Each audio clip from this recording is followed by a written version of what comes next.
bookwormies, so ito na naman ang isa ko pang book recommendation for this week. Ito ay isang comic book, ang Maharlika. So, tignan nyo pa naman guys, mga ka-bookwormies, sa cover pa lang pang international na, diba? Oh, back cover. Oh, diba? Harap pa lang yan guys, hindi nyo pa nakikita yung pinakaloob niya at yung illustration niya at yung story niya guys. So, kung naghahanap kayo ng comic book na sci-fi ang genre, at comic book na may napakagandang story at napakagandang illustration, ito na ang hinahanap nyo. So guys, this book is written or story by Rexy Dorado and the art is by John Ray. So published to under Raygon. So tingnan nyo guys, paano ko nasabi na napakaganda nitong book, comic book na to. Tingnan nyo naman yung kanyang, sandali, medyo di nakikita eh. Oh, yung illustration niya guys. Tingnan nyo. Pang international na international ang datingan niya. 'Di ba?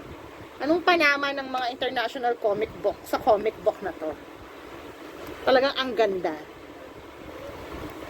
Pulidong pulido at ang ganda talaga ng illustration at ng story nito guys. Ito yung tipo ng libro or comic book na gugustuhin mong tapusin sa isang upuan lang. At kung meron kang kailangang gawin, at kailangan mong i-pause ang pagbabasa, you'll keep on thinking what happens next. So, ganun talaga kagandang story nito. Ito yung tipo na nagbabasa ka, mapapangiti ka, mapapaisip ka, at saka talaga yung illustration niya very detailed at napakaganda. So, talagang i-recommend ko to guys, 100% sa mga kapwa ko readers. Ako, alam nyo, yung mga nakakilala sa akin talaga, hindi ako ganun kahilig sa mga sci-fi or romance book. Pero itong sci-fi book na to, comic book na to, talagang i-recommend ko kasi talagang napakaganda at deserve nito ng appreciation. Talagang ang ganda guys. Sobra. So hindi ko kayo spoil sa story nito kasi yung iba siguro sa inyo nabasa na to, pero yung iba siguro wala pang copy, hindi pa nababasa. Babasahin ko na lang yung premise sa likod para may idea kayo ano yung flow ng story ng comic book na to.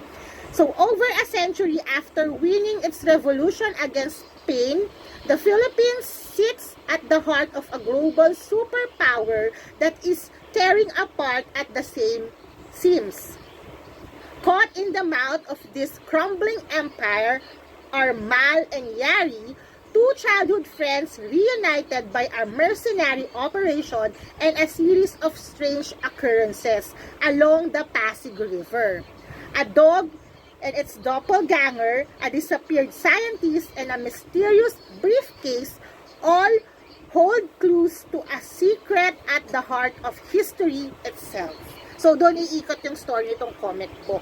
At, talaga naman, Diyos ko, talagang mapapaisip kayo sa mga susunod na mangyayari. Kaya, talagang, you keep on, kumbaga kung inaantok ka na, lagi mo na lang sasabihin, next page pa, next isang episode na lang, o isang page na lang, matutulog na ako. Pero dito sa book na to, nakawalang ganon. Talagang pipilitin mo siyang matapos sa ganda niya. So, kung naghahanap talaga kayo guys ng comic book na may napakagandang illustration, masterpiece illustration, napakagandang story, I will really recommend to you this book, Maharlika by Rexy Dorado and by John Ray. So, guys, ano pa ang hinihintay nyo? Mag-check out na kayo sa Orange app or sa anumang platform na meron kayo para makabili nito dahil hindi sayang ang pera at hindi sayang ang oras niyo sa pagbabasa ng comic book na to. So guys, once again, my book recommendation for this week, and this book is super special to me dahil pinadala to sa akin ng Maharlika Sci-Fi Comics at talagang hindi ako nagdalawang isip na i-recommend to ng 100% sa mga viewer ko at sa mga kapwa ka-bookwormies kasi talaga namang napakaganda nito.